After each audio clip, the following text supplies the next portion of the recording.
Hey everybody, it's Master Gallengeist here, bringing you my review of the latest episode of Supernatural, Funeralia. And I really enjoyed this episode. It did a very good job of just taking two stories and balancing them out throughout this episode, and advancing two overarching plot points. So, that was very well done.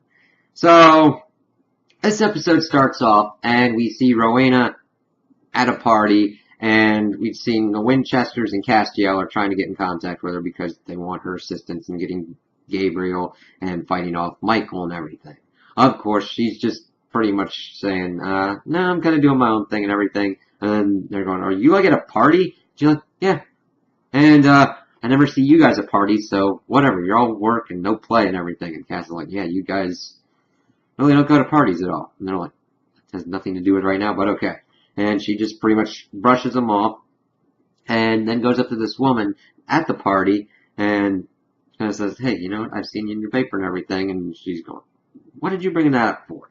And then, of course, we see Rowena doing a dance thing with her attending man, Bernard, and it's like, okay, this is kind of weird how this is done, and then she lights that woman on fire. It was just really weird how the dancing part really didn't fit, in my opinion. I'm just like, okay. I just thought there was a better way for Rowena to get to the point of setting the woman on fire, freaking everybody out. It's like, okay.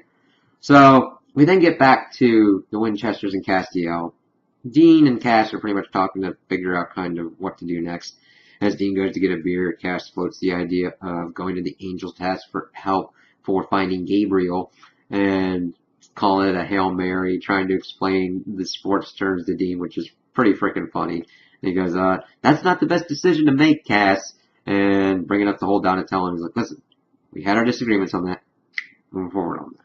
So, whatever. Then, of course, Sam comes in, shows that somebody got spontaneously combusted, puts it together with Rowena, says that, hey, I said if she was going to break bad, I'm going to take her out. You know what I mean? My responsibility. Okay. So this is where they kind of diverge. We get Cass with the Angels, and we get the Winchesters going after Rowena. So the Cass one takes up the least amount of time, and there's not a lot of action happens, but we get some meaningful development. He goes to Heaven's Gate, and there's only one angel guard in it, and pretty much trying to get drunk. So it's like, okay, that's kind of interesting. And I really like this interaction, just showing the despair that this angel had, saying that you really even wouldn't care if Cass just came up and just took him out with the angel blade. Like, why are you feeling like this? What's wrong with you? Like, go ahead and see. So he goes in. We see that Heaven's not doing very well. Nobody's around, not even Lucifer. That's an interesting thing that's not really explained in this episode. So we'll have to see what that comes up in. And of course we see that the head angel that we've been seeing before, Cass starts talking to her, gives the whole thing about like Michael and from the Apocalypse world, Jack the Nephilim, Lucifer and everything, which they don't tell him about. And she's like, well, we need to talk, Cass. And of course they kind of leave him alone for a little bit. We see the powering up and down of everything. And they're like, well, if you know where Gabriel is, go and get him. It's like, that's why I came to you. I need your help finding him. And it's like, well, we don't really have the manpower to do that. And then we get that Naomi comes back.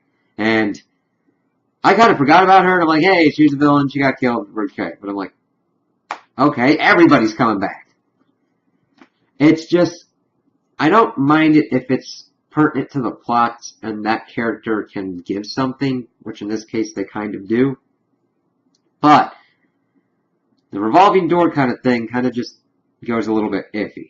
So we get from her information that there are only about like 11 angels left in existence, Castiel included, and that they really need an archangel to keep heaven going. Otherwise, eventually, given enough time, heaven will shut down, and all the souls in heaven will be put onto the earth, like billions of them, creating ghosts and everything. I'm going, this whole arc and everything right here would have been perfect for its own season. And I think it's being a disservice done when it's thrown into everything with Lucifer and Jack and just being thrown up together. This should have been its own season arc, because this is interesting since we've had all these things going with the angels since season 4.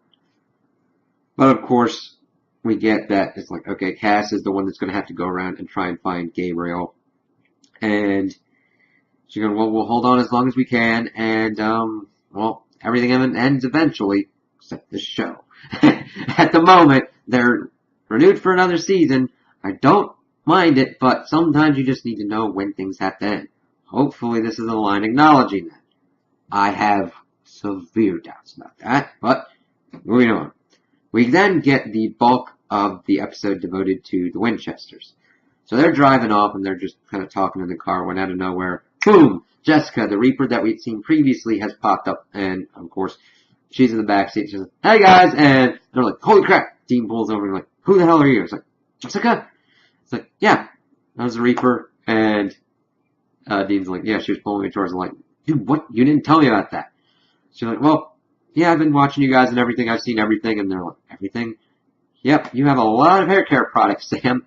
And Dean, you have a 3-day-old bacon cheeseburger, which is evidently an emergency burger, which fits with Dean, but I'm like, dude, just get a fresh one. And if you're not going to eat it, why would you get it?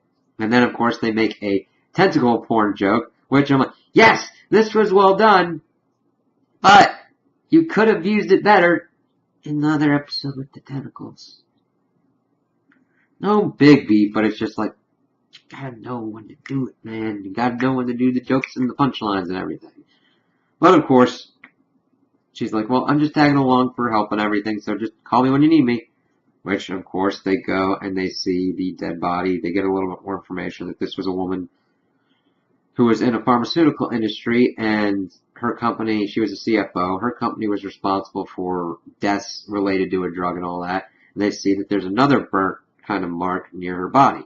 Near the charred remains of her corpse. They go outside and they call Jessica, and we find out that Reapers are being killed as well. That people and Reapers are being killed before their time is up, and that's screwing with fate. And, of course, brings up the butterfly effect where Dean goes, well, that's Ashton Kutcher's second best movie. Like, okay. But she goes that this is making so many waves and everything that a mass kill-off reset could eventually need to be done, such as a Black Plague or a mid-sized war. So they're going, yeah, kinda need to stop Rowena. But, of course, she's still going around with Bernard and going after people. They find out that the next target would be the CEO dude, and Jessica brings up that he's already slated for death, but they're trying to push up the timetable. We see that Rowena is at the dude and pretty much getting to a point where Reaper would come and tries to get the Reaper to get Death to come.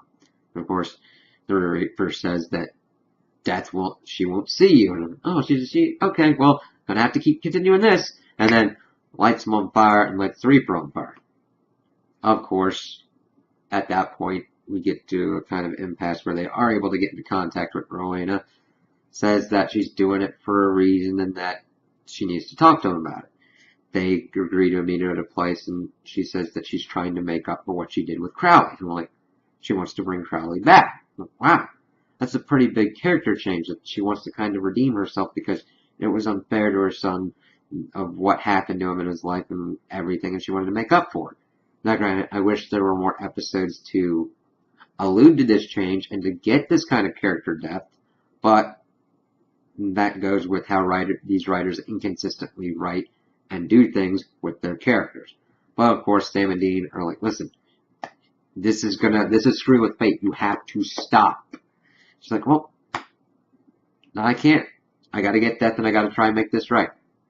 Of course, they try and get her, but she's astral projecting, so they attempt to go after her. We get Dean fighting Bernard, kind of James Bond style, because he kind of reminded me of like a fighting Odd Job in this.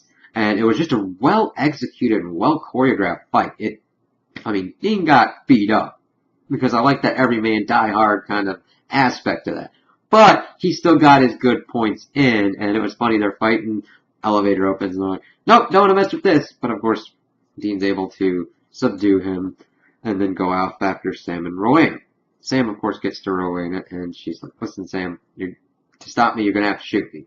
And Sam hesitates at first, but then he shoots her, and she was actually genuinely surprised that Sam shot at her. And of course, she makes him go to sleep and takes him off, because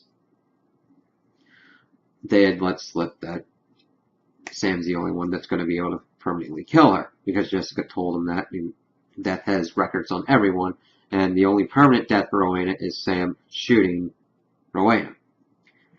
Of course, we then see them at their gathered place, and Rowena's like, well, I gotta do this, Sam, and pretty much hurts him, and then that, of course, gets Billy to show up.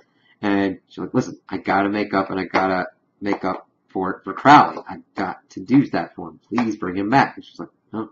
She goes, then I'm gonna have to kill Sam. And she's like, well, you're gonna have to do what you're gonna have to do. And it looks like Rowena's about to do it, but then she turns around and unleashes this kind of Palpatine lightning at Billy. It doesn't do anything to her, and she's like, I was wondering how that was going to go. I didn't know if you'd actually kill him or not, but you've changed, Rowena, and for what it's worth, I'm sorry that I can't do this for you. And it's really kind of cool. It's like, oh, okay. So Dean and Jessica come in pretty much, and Death leaves, and we just see Sam and Dean talking to Rowena, and she's wondering if she can be redeemed for what she's done. And Winchesters are like, yeah. I mean, it'd be kind of a miracle kind of thing, but yeah, we can. She's bringing up also that the power that she unleashed on Death kind of has weakened her, but saying that, yeah, you can be redeemed if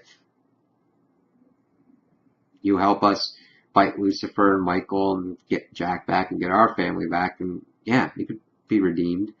And they're asking if she's scared. She's like, yeah, I'm scared and terrified, but the thing is, I already know I'm going to die. Sam's going to shoot me. And it was kind of cool seeing her take that negative and turn it into a positive. I'm interested to see what they kind of do more with her.